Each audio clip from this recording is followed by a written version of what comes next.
Hello and welcome back. አራተኛ ኤፒሶዳችን ላይ ደርሰናል። How to start a business in Ethiopia ወይም በሀገራችን እንዴት ቢዝነስ ይጀምራል በሚል አራት ኤፒሶዶች ያሉት የዩቲዩብ ሲሪስ እየሰራሁላችሁ ነው የሚገኘው። እስከዛሬ ድረስ ስለ ኦፈር ክሬሽን አውርተናል፣ ሊድ ጀነሬሽን አንስተናል፣ አድቨርታይዝመንት አንስተናል። ዛሬ ደግሞ አራተኛው የሆነውን ኤፒሶድ How to actually make money እንዴት ነው እስካሁን በሰራነው ፕሮሰስ በሙሉ መተናል። ገንዘብ እንዴት ነው የምንሰራው? መጀመሪያ ኦፈር ክሬት አደረግን፣ የሚሸጥ ነገር ሰራን። ከዛ በኋላ ለሰዎች አትራክቲቭ እንዲሆን አድርገን አቀረብነው። ሰዎች መጡ። ስለኛ ሰምተው የማያውቁ ሰዎች ጋር ደግሞ በአድቨርታይዝመንት ደረስን። አሁን ማስታወቂያ ተሰራ፣ አዌርነሱ መጣ።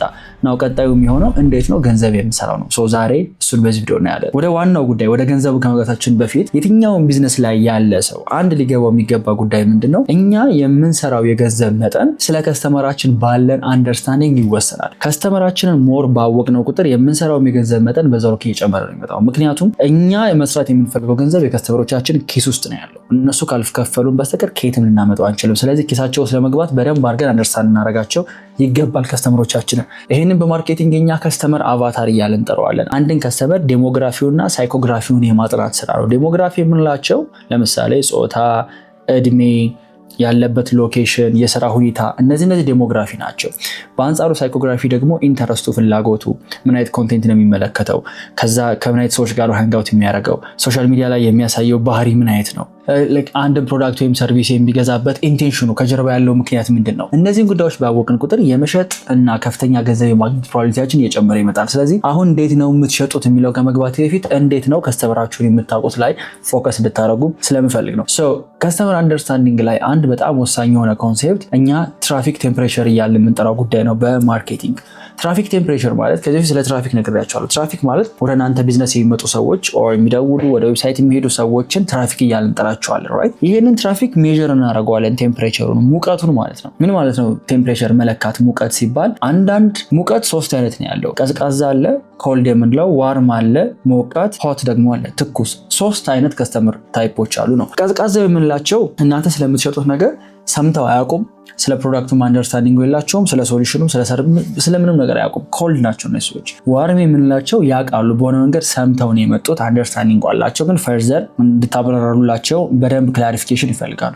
ሶስተኛ ሆት የምንላቸው እነዚህ በአንጻሩ ትኩስ ናቸው፣ ያውቃሉ፣ ዋጋውንም ሰምተዋል፣ ኦር ደግሞ ዋጋ ነው ያልሰሙት፣ ለመክፈልና ለመግዛት ግን ዝግጁ የሆኑ ሰዎች ናቸው። አሁን እንደ አንድ ቢዝነስ ኦነር ከስተመሬ ኮልድ ነው ዋርም ነው ወይስ ሆት ነው የሚለውን ከለየው በኋላ የሚሸጥበት መንገድ እንደ ከስተመሩ ቴምፕሬቸር ይወሰናል። ኮልድ ለሆነ ሰውዬ ዋጋውን ተናግሬ አጠቃቀሙን አልነግረውም። በአንጻሩ ሆት ለሆነ ሰውዬ ደግሞ ፕሮዳክቱ ሊሰጠው ስለሚችለው ጥቅም አልነግረውም። ምክንያቱም ሆት የሆነ ሰው ለመክፈል ዝግጁ ነው። ኮልድ የሆነው ግን ስለ ፕሮዳክቱ ለመስማት ነው እንጂ እንዴት መጠቀም እንዳለበት ገና አልደረሰም ማለት ነው። ስለዚህ እናንተም ቢሆን ከዚህ በፊት ባነሳናቸው ኤፒሶዶች መሰረት ማስታወቂያ ሰርታችሁ ከስተመር ማግኘት ስትጀምሩ ኦር አውትሪች ስታደርጉ እናንተ ደግሞ መልሳችሁ እየደወላችሁ ኦር ዶር ቱ ዶር ቢሮ ለቢሮ እየሄዳችሁ እያናገራችሁ ከሆነ መጠየቅ ያለባችሁ ጥያቄ እነዚህ ሰዎች ቴምፕሬቸራቸው ምን ላይ ነው? ከዛ በቴምፕሬቸራቸው መሰረት ኮሚኒኬት ታደርጓቸዋላችሁ ማለት ነው። አንዱ ከስተመሮቻችን አንደርስታንድ የምናደርግበት መንገድ ይሄ ነው። ሁለተኛው የምናጠናው ጉዳይ ደግሞ የት ለው ሃንግ አውት እያደረጉ ያሉ እነዚህ ፖቴንሻሊ ሊገዙን የሚችሉ ሰዎች ሶሻል ሚዲያ ላይ የትኛው ፕላትፎርም ላይ ምን አይነት ኮንቴንት ይመለከታሉ፣ እነማንን ፎሎ ያደርጋሉ። በጣም ኢትስ ማች ኢዚየር ከስተመራችሁን ባወቃችሁት ቁጥር ማጋ ሃንግ አውት እያደረገ እንደሆነ ከገባችሁ በቃ ኦኬ የገሌ ኦዲየንስ ነው፣ እንደዛ ከሆነ ገሌ ጋር የምንፈልገው እንደሄድ አውቃለሁ፣ ዮናስ ጋር የምንፈልገው እንደመጣ አውቃለሁ። ስለዚህ ዮናስ ነገር የምሰጠው ከሆነ ኢንተረስት ደግሞ እድሉ ከፍተኛ ነው እንበልና እኔ የምሸጠውን አይነት ፕሮዳክት ለራሴ ኮምፒውተር እያበዛው ነው። እኔ ፕሮዳክት ወይም ሰርቪስ ለምሸጥላቸው ሰዎች መሸጥ ፈለጋችሁ እናንተም ኦኬ።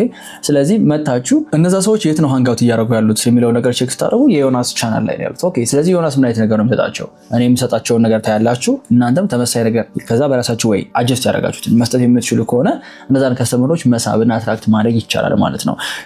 ከስተመሬ የት ነው ሃንግ አውት እያደረገ ያለው ጊዜውን የሚያሳልፈው የሚለውን ማወቁ የት ከሄዳችሁ አድቨርታይዝ ማድረግ እንዳለባችሁ እንድታውቁ ያስችላችኋል። ብዙዎቻችሁ ቲክቶከር ለማሰራት ትሞክራላችሁ፣ ማስታወቂያ በራሳችሁ ደግሞ ሶሻል ሚዲያዎች ላይ ፖስት ለማድረግ ትሞክራላችሁ። ግን ከስተመሬ የት ነው ማን ነው ፎሎ የሚያደርገው የሚለውን አንደርስታንድ ካላደረጋችሁት ሁሉም የገንዘብ ብክነት ነው የሚሆነው። ሌላው የምታጠኑት ነገር ደግሞ ከስተመሩ የሚገዛበት ምክንያቱ ምንድን ነው? እኔ ቢዝነስ ጋር ሲመጣ ምን ፈልጎ ነው የሚመጣው? አንዳንዱ ስታተስ ፈልጎ ሊመጣ ይችላል። እንዲህ አይነት ነገር እኮ ገዝቻለሁ ብሎ ለማውራት ሊመጣ ይችላል። አንዳንዱ የምር ደግሞ ያንን እናንተ የምትሰጡትን ነገር ፕሮብለሙን ሶልቭ እንደሚያደርግለት አምኖ ችግር ላይ ሆኖ ሊመጣ ይችላል። ኦኬ ከስተመሩ የሚገዛበት ኢንቴንሽን በጣም የተለያየ ነው። ባይ ዘ ዌይ ይሄ ኔቸራችን ነው፣ ተፈጥሮ ነው። ምክንያቱም እናንተም ቢሆን 2-3 የተለያዩ ፕሮዳክቶችን የምትገዙበት ምክንያት እጅግ በጣም የተለያየ ነው ራይት። ስለዚህ እኔ ቡና የምጠጣው የሆነ ሰው ጋር ቁጭ ስላልኩኝ እያወራው ስለሆነ ምናምን አይደለም። አክቹዋሊ መንቃት ስለምፈልግ ነው፣ በቀኑ ረጅም ሰዓት መስራት ስለምፈልግ ነው። ሰንበዲ ደግሞ የሚጠጣው አይደር ቡና ጠጭ ነኝ ለማለት ሊሆን ይችላል፣ ኦር ደግሞ ከሰዎች ጋር ሃንጋውት ሲያደርግ ስለቀረበለት ሊሆን ይችላል። ሶ እኛ ቡና የምንጠጣበት ሪዝን እንደተለያየ ሁሉ የትኛውንም ፕሮዳክት ስንገዛ ይለያያል። አንዳንዱ ሰው መኪና የሚገዛው አክቹዋሊ መንቀሳቀሻ ፈልጎ ሊሆን ይችላል፣ ኦር ዋጋ ዲስካውንት ፈልጎ ሊሆን ይችላል። አንዳንዱ ደግሞ በዛ መኪና ብራግ ማድረግ ፈልጎ ሊሆን ይችላል። ያለው የገንዘብ መጠን ቢለያይም ግን ሰው የሚገዛበት ምክንያትም ይለያያል። የምክንያቱን መለያየት ስታውቁት የዛኔ ፕሮዳክታችሁን የምትሸጡበትን መንገድ ይለያያል። ለምሳሌ አንድ ኮመን ኤግዛምፕል ልንገራችሁ። ሌክሰስን እና ቶዮታን ሁለቱም ብራንዶች ነው፣ የተመሳሳይ ካምፓኒ ናቸው። ኦኬ ሌክሰስ ሌክዠሪ ብራንድ ነው። መጀመሪያ ቶዮታ ያመርት የነበረው ቤዚክ መኪኖች ነው። ኢኮኖሚ ካርስ የሚባሉት ሚድል ክላስ ላይ ያሉ ሰዎች እንዲገዟቸው ታስቦ ነበረ።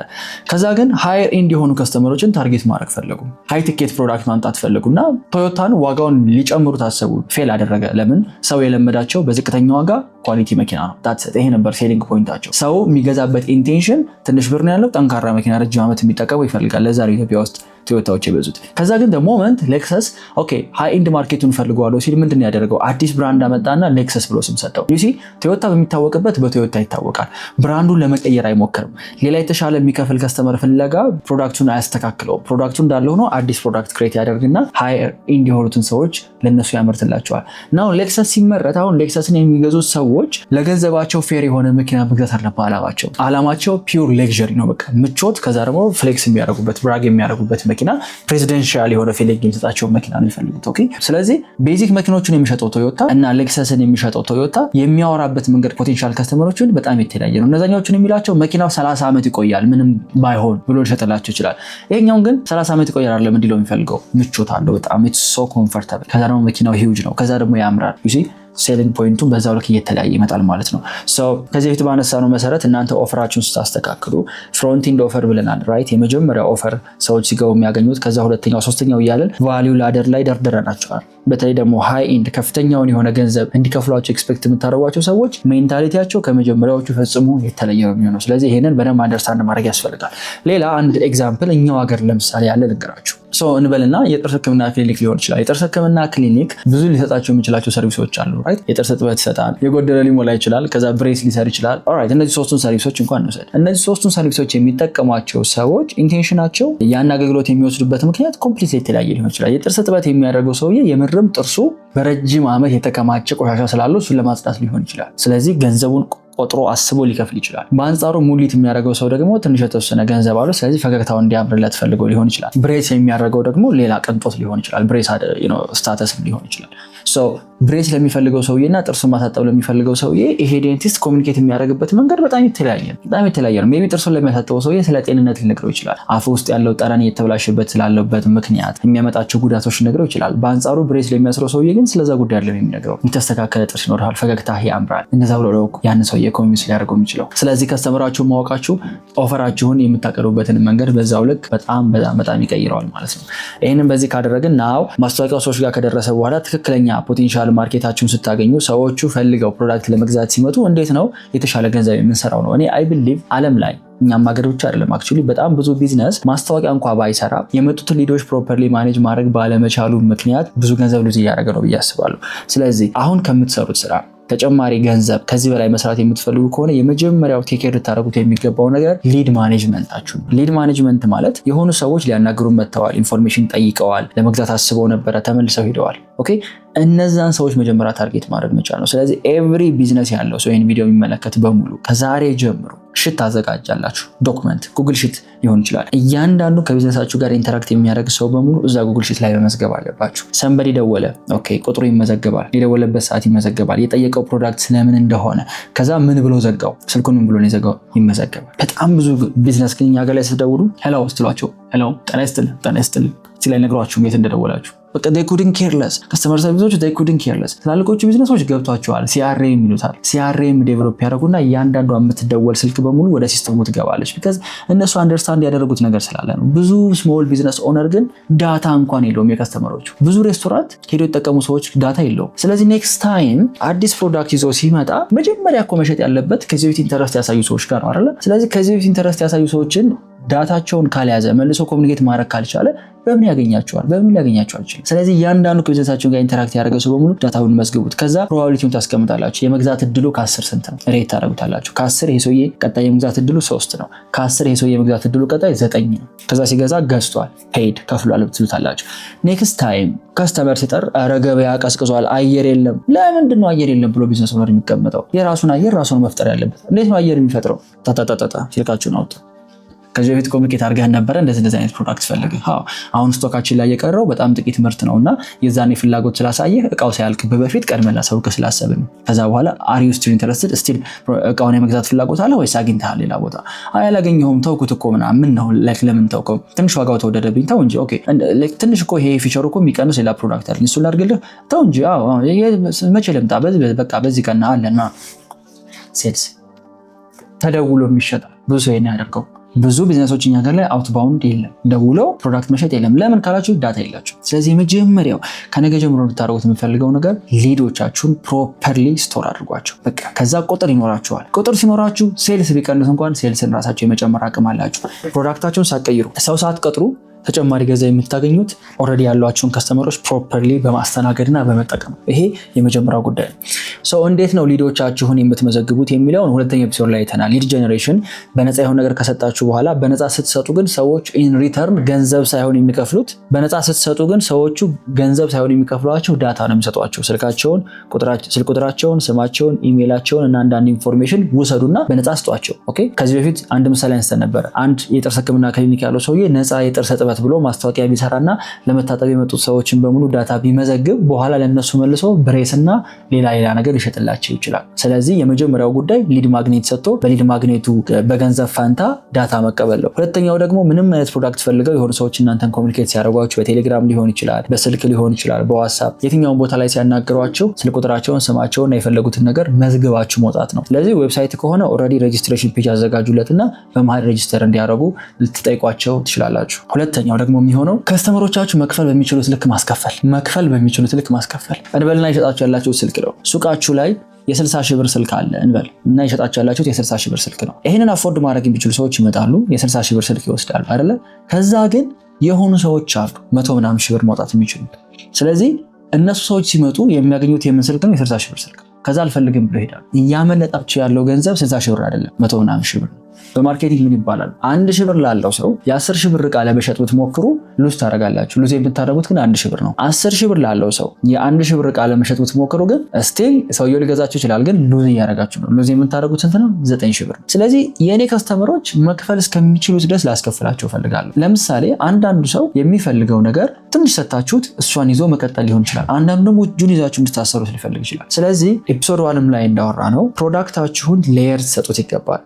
ቫልዩ ላደር ብለን ያስቀመጥነው በትንሽ ክፍያ አክሰስ ሊያደርጉት የሚችሉት ኦር ሊገዙት የሚችሉት የሆነ ፕሮዳክት ይኖራል። ከዛ ከሱ በተሻለ ከዛ ደግሞ የተሻለ እስከ 10-20 እጥፍ ድረስ ልዩነት ያላቸው ፕሮዳክትና ሰርቪሶች ሊኖሩ ይገባል። ይኸውላችሁ የምትሰጡት አገልግሎት ለምሳሌ ሶሻል ሚዲያ ማርኬቲንግ ከሆነ እንበልና እያስከፈላችሁ ያላችሁት 100 ሺህ ብር ሊሆን ይችላል። 100 ሺህ ብር ከሆነ የ500 ሺህ ብር ኦፈር ይኖራችሁ ይቀመጥ። የ500 ሺህ ብር ኦፈር ከዛ ስታቀርቡት ለክላይንት ስትሰጡ የ100 ሺህ አለ የ500 ሺህ አለ ብላችሁ አቅርቡት። ብዙ ሰው ኦፍ ኮርስ የሚወስደው የ100 ሺህ ነው። ኢትስ ኦኬ ውሰዱት። ግን የሆኑ ክላይንቶች አሉ የ500 ሺህ ለመክፈል ወደኋላ የማይሉ ይሲ አንድ የ500 ሺህ የሚከፍል ሰውዬ 5 የ100 ሺህ ከሚከፍሉት የተሻለ ለእናንተ ጥቅም ይሰጣል። ለምን? አንደኛ አንድ ነው። ስለዚህ ሌስ ሄዴክ ሌስ ስራ ግን ብዙ ሬቨኑ። ሶ ምንጊዜም የምትሸጡት ፕሮዳክት የሚሆን ሰርቪስ ቢኖር ግን ፕሪሚየም ሰርቪስ ፕሪሚየም ፕሮዳክት ሊኖራችሁ ይገባል። 3 አይነት ገዢዎች ናቸው ያሉት በቢዝነስ 3 አይነት ገዢዎች። ከላይ ያሉት እንደ ፒራሚድ ነው። ከላይ የፒራሚዱ ጫፍ ላይ ያሉት 1% ናቸው። እነዚህ ሌክዠሪ ባየርስ እንላቸዋለን። ሌክዠሪ ባየርስ አይፎን ሲወጣ አሳደው ሪሰንት የሆነውን አይፎን 17 ምናምን የሚገዙ ሰዎች ናቸው። እነዚህ ሌክዠሪ እንላቸዋለን። ከነሱ በመቀጠል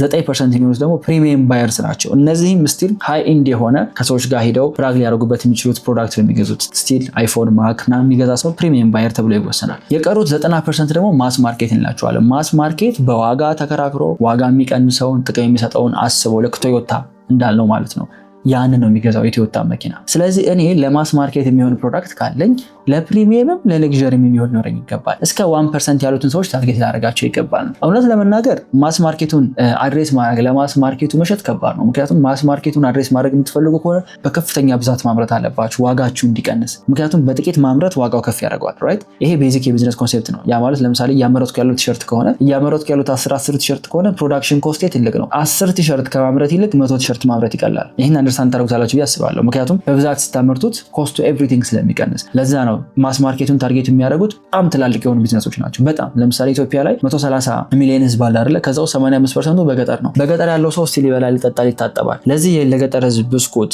ምግብ፣ ጤፍ፣ ስንዴ፣ ሳሙና ምናምን የሚያመርቱት ካምፓኒዎች በጣም ትልቅ ናቸው። ብትገቡ ራሱ ከነሱ ጋር ኮምፒት ማድረግ አትችሉም። ምክንያቱም ፕሮዲዩስ የሚያደርጉት በከፍተኛ ኃይል ስለሆነ በአንጻሩ ግን የቀረው ከ85% 15% በከተማ ይኖራል ተብሎ ይታሰባል።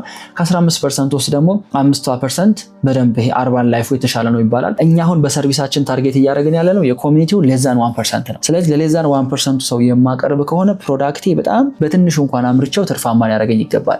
ትርፋማ እንዲያደርገኝ ደግሞ ዋጋው በጣም ከፍ ይላል ማለት ነው። ለምሳሌ በሳሙና በወስድላችሁ ለማስ ማርኬቱ የማቀርበው ሳሙና የ5 ብር ሳሙና ሊሆን ይችላል። የ5 ብር ሳሙና ለማምረት ምናልባት የኔ ኮስት ከ1 ብር በላይ መብለጥ የለበትም። ምክንያቱም በመሃል ትራንስፖርት ምን እያለ ኮስቱ አጠቃላይ እስከ 3 ብር 4 ብር ሊሄድ ስለሚችል፣ ስለዚህ በ1 ብር እንዴት ነው ሳሙና ማመርተው? ከባድ ነው ራይት? ፋብሪካ ሊኖረኝ ይገባል። በአንጻሩ ግን እያመረትኩ ያሉት በጣም ሃይ ኢንድ የሆነ ባስተብ ውስጥ ወይም ደግሞ የገንዳ ውስጥ ብቻ ለገንዳ ውስጥ ብቻ የሚውል ሳሙና ሊሆን ይችላል። ያንን የማመርት ከሆነ ግን ብዙ አይደለም። ገንዳ ምናልባት በጣም ጥቂት ቤቶችና ሆቴሎች ላይ ነው የሚኖር። ስለዚህ ማስ ማርኬት ሳይሆን ቶፕ 9% ስለሆነ ታርጌት እያደረኩ ያለሁት ፕሮዳክት ታርጌት እያደረኩ ያለሁት ያቺ ሳሙና ዋጋ 5 ብር ሳይሆን 50 ብር ልትሆን ትችላለች። እኔ ደግሞ እሱን ለማምረት እስከ 15 ድረስ ሊያስወጣኝ ይችላል፣ ኦር እስከ 20 ብር ድረስ ስቲል ግን በቂ ፕሮፊት በመሃል መያዝ ይችላለሁ። እኔ የምሸጠው ፕሮዳክት ላይ እስከ መጨረሻው ድረስ ጥሩ የሚከፍሉ ሰዎች ምን አይነት ነገር አግኝተው ነው ጥሩ እየከፈሉ ያሉት የሚለውን ታዩና ለእነሱም የሚሆን ፕሮዳክት ማዘጋጀት ነው። አጌን ዋጋ ከመጨመር ፕሪሚየም የሆኑ ከስተመሮችን መጨመር የተሻለ ነው። ከዛ በኋላ ኢቨንቹዋሊ ቀስ እያላችሁ ትናንሽ ገንዘብ የሚከፍሉትን ሰዎች እየተዋቸዋቸው ትላልቆችን ሰርቭ ማድረግ ትጀምራላችሁ። ሌላው ቢዝነሳችሁ ላይ ምንም ሳትቀይሩ ተጨማሪ ገንዘብ የምታገኙበት ስትራቴጂ ደግሞ ከስተመር ወይም ክላይንት ላይፍ ታይም ቫልዩን ማሳደግ ነው። ከስተመር ላይፍ ታይም ቫልዩ ማለት አንድ ደንበኛ በህይወት እናንተ ጋር እስከቆየበት ጊዜ ድረስ የምትሰሩት ገንዘብ ነው። ለምሳሌ እኔ የሆነ ሬስቶራንት በተደጋጋሚ ሄድኩኝ ከሆነ 5 ዓመት እዛ ቤት ብጠቀም በ5 ዓመት ውስጥ ስፔንድ የማደርገው ገንዘብ የኔ ላይፍ ታይም ቫልዩ ነው፣ እዛ ቤት እስካለው ድረስ የቆየሁበት። ኢንፋክት እኔ በጣም ብዙ ቤቶችን ሀብታም ያደርጉ ይመስለኛል ነው ተለመናገር ቤት ስለማልቀይር ማለት ነውና ዓላማው ምንድነው? አንድ ከስተመር እኔ ጋር ብቻ ተጠቃሚ እንዲሆን ማድረግ፣ ሎያል እንዲሆን ማድረግ ነው። ምክንያቱም አዲስ ደንበኛ ከማምጣትና ከማላመድ ይልቅ የነበረን ደንበኛ ረጅም ጊዜ ይዞ መቆየት የተሻለ ነው። ይሄን እናውቃለን። የነበረን ደንበኛ ይዞ ለመቆየት ደግሞ ኮንቲኒየስሊ ቫልዩ ፕሮቫይድ ማድረግ ያስፈልጋል። እንደ አዲስ ማስረዳት አይጠበቅብንም። ብዙ ቢዝነስ ግን እኛ ሀገር ላይ የወረት ነው። ሲጀመር በጣም ምርጥ ሰርቪስ ይኖራል፣ በምርጥ ዋጋ ይኖራል። ልክ ሰው ከለመደ በኋላ ቢዝነሱ ይበላሻል። ስለዚህ ከስተመር ላይፍ ታይም ቫልዩ የሚባል ነገር ኮንሲደር የማይደረግ ለምን? በመጀመሪያው ኳሊቲ ስለማይቀጥሉ መጀመሪያ ላይ የመጡ ሰዎች ዲስአፖይንትድ ነው ጥለው ይሄዳሉ። ከዛ እንደ አዲስ ለሁሉም ሰው ማስተዋወቅ ዋንስ ቤቴ ከታወቀ በኋላ ብዙ ሰው ይመጣል ብሎ ከዛ የሆነ ጊዜ ላይ ሲስተሙ እኮ የተሰባበረ እያየ ነው። የምግቡ ኳሊቲ እየቀነሰ ነው፣ የልብሱ ኳሊቲ እየቀነሰ ነው። እያዩት እኮ ነው ቢዝነስ ኦነሮቹ ያዩታል እኮ ሲበለሻሽ። ግን እኛ ጋር ላይ የተለመደው ምንድነው? እስከሰራ ድረስ ይመረታል፣ ይሸጣል። ልክ መስራት ሲያቆም ያን ቢዝነስ ዘግቶ አዲስ ቢዝነስ መጀመር። እሱ ከሆነ አላማችሁ ይሄ ኮንሴፕት ለእናንተ አይሰራም። ግን በያዛችሁት ስራ ረጅም ጊዜ መስራት የምትፈልጉ ከሆነ ግን ኮንቲኒየስሊ አንድ ሰውዬ እንዴት በተደጋጋሚ ገንዘብ እንዲከፍል ማድረግ ይችላል። ይሄንን ኮንቲኒቲ ኦፈር እንለዋለን። ለምሳሌ እኔ እየሸጥኩ ያለሁት ቅባት ከሆነ የፀጉር ቅባት ከሆነ እየሸጥኩ ያለሁት ፀጉር ማሳደጊያ፣ ይቺ የፀጉር ቅባት ማሳደጊያ አንዴ ሽጨለት ሰውየው ከሚጠፋ እንዴት ነው ኮንቲኒየስሊ እንዲገዛኝ የማደርገው ብዬ ስጠይቅ፣ ኦኬ ይሄ ሰውዬ ቅባቱን ከገዛ በኋላ መቀባትና አለመቀባቱን የሚከታተለው ሰው ላይኖር ይችላል። ስለዚህ እኔ የሆነ ፕሮግራም አዘጋጅቼ በ6 ወር ጊዜ ውስጥ ይሄንን ቅባት ፕሮፐርሊ እንድጠቀመው ሪማይንደር እያላኩኝ እያስታወስኩኝ ፀጉር እንዲያድግ አደርግልሃለሁ ብለውና ፕሪሚየም ኦፈር ባዘጋጅ፣ አሁን እኔ እንኳን በሆነ እንደዛ የፀጉር ቅባት ደንበኛ እኔ እንኳን እችላለሁ። ለምን? በጣም ብዙ ፕሮዳክት ቤት ገዝተን አስቀምጠናል፣ አንጠቀምበትም። ፎሎ አፕ ስለምንፈልግ ማለት ነው። ፎሎ አፑን ከሰጠሁት ያ ሰውዬ ምናልባት እኮ የሸጥኩለት ኦይል የሚያገለግለው ለ1 ወር ሊሆን ይችላል። ስለዚህ አሁን 6 ወር ሙሉ 6 ጊዜ ፕሮዳክቴን ይገዛኛል ማለት ነው። ከስተመር ላይፍ ታይም ቫልዩን በዚህ ያሳድገዋለሁ። እንዴት ነው አንድ ሰው ተደጋጋሚ እኔን መጥቶ እንዲገዛኝ የማደርገው የሚለውን ለፕሮዳክታችሁ አስቡና እሱን ኦፈር አንድ ላይ በማካተት ማቅረብ ብዙ ደንበኛ እንኳን ባይመጣ ካሉት ደንበኞች ግን ብዙ ገንዘብ እንድትሰሩ ያስችላቸዋል። እንግዲህ በእነዚህ 4 ኤፒሶዶች ያየ ነው። የመጀመሪያው ኤፒሶድ ላይ የምትሸጡት ፕሮዳክት ምርት ሊሆን ይችላል፣ አገልግሎት ሊሆን ይችላል። እንዴት ነው ወደ ኦፈርነት የምትቀይሩት? አትራክቲቭ ወደሆነ ነገር ሲወራ አሪፍ ወደሚሆን ነገር እንዴት ትቀይሩታላችሁ? ምክንያቱም ከዚህ በፊት እንደተነጋገርነው ስልክ ሸጣለሁ ማለትና እንጀራ ሸጣለሁ ማለትና ትኩስ ከቤት የተጋገረ ባዕድ ነገር ያልገባበት እንጀራ ሸጣለሁ ማለት ሁለቱ የተለያዩ ናቸው። ኢቭን እንጀራ እንኳን ቢሆን ግን የሚሸጥበት መንገድ ኦፈሩ የሚቀርብበት መንገድ በጣም የተለያየ ስለሆነ ማለት ነው። ስለዚህ እንዴት ነው ፕሮብለሙን አንደርስታንድ የማደርገው? ለፕሮብለሙ የሚሆን ሶሉሽን እንዴት አቀርባለሁ? እንዴት ጋራንቲ ጨምርበታለሁ? ዋጋው እንዴት ቆንጆ አደርገዋለሁ የሚለውን ኤፒሶድ 1 ላይ አይተናል። ገብታችሁ ቼክ አድርጉት። ሁለተኛው ኤፒሶድ ላይ ሊድ ጀነሬሽን አይተናል። እንዴት ነው ለመጀመሪያ ጊዜ ሰው ሰምቶት ደስ ብሎት ለፕሮዳክቴ መጥቶ ሊገዛ የሚችለውን ፍሪ ወይም ደግሞ ሊድ ማግኔት እንዴት እናዘጋጃለን? በዛች ሊድ ማግኔት ሰዎችን ከሰበሰብን በኋላ እንዴት ወደ ዋናው ወደሚሸጠው ፕሮዳክት እናሳድገዋለን የሚለው ሁለተኛው ኤፒሶድ ላይ አይተናል። ሶስተኛው ደግሞ ረጅም ጊዜ መሸጥና ትርፋማ መሆን የምንፈልግ ከሆነ ሆነም ቀረም ስለኛ ሰምቶ የማያውቁ ሰዎች ጋር መድረስ አለብን። ስለዚህ እንዴት ነው አድቨርታይዝ የምናደርገው ሰዎች ጋር እንዴት ፕሮዳክታችን እናደርሳለን የሚለውን ሶስተኛው ኤፒሶድ ላይ ከበር አድርገናል። አሁን በአራተኛው ኤፒሶድ ደግሞ ሰዎች ከመጡ በኋላ እንዴት አድርገን ኮንቨርት እናደርጋቸዋለን የሚለውን ተመልክተናል ማለት ነው። እነዚህን 4 ኤፒሶዶች በደንብ ከተከታተላችኋቸውና ወደ ስራ ማስገባት የምትችሉ ከሆነ አይ ቢሊቭ እኛ ሀገር ላይ ትርፋማ ሊያደርጋችሁ የሚችል ቢዝነስ መጀመር ትችላላችሁ። ቢካዝ እኔም በዚሁ በአራቱ መንገድ አልፌ ነው የራሴን ካምፓኒዎች እያስተዳደርኩ ያለሁት። አሁንም እየደጋገምን የምንከተለው ይሄንን ሲስተም ስለሆነ ማለት ነው። ሶ አይ ሆፕ እነዚህ ኤፒሶዶች እጅግ በጣም ጠቃሚ እንደነበሩ ኔክስት ስለምን እንድሰራላችሁ እንደምትፈልጉ ኮሜንት አሳውቁኝ። እናንተን ሰርቭ ለማድረግ እናንተን ለማገልገል እኔ ምንጊዜም ሬዲ ነኝ። በማውቀው ነገር ላግዛችሁ ዝግጁ ነኝ። ኢትዮጵያ ውስጥ ቢዝነስ መስራት አይ ነው እጅግ በጣም ከባድ ነው። ኮንቴንቶች የሉም፣ የሚያስተምሩ ሰዎች የሉም፣ ስኬታማ የሆኑ ሰዎች ሚስጥራቸውን ሼር ማድረግ አይፈልጉም። እኔ ግን ብዙ ብር ተከፍሎኝ የምሰራውን የገባኝን የማውቀውን ነገር እናንተ ለማጋራት ዝግጁ ነኝ። መልካም ሲሆንላችሁ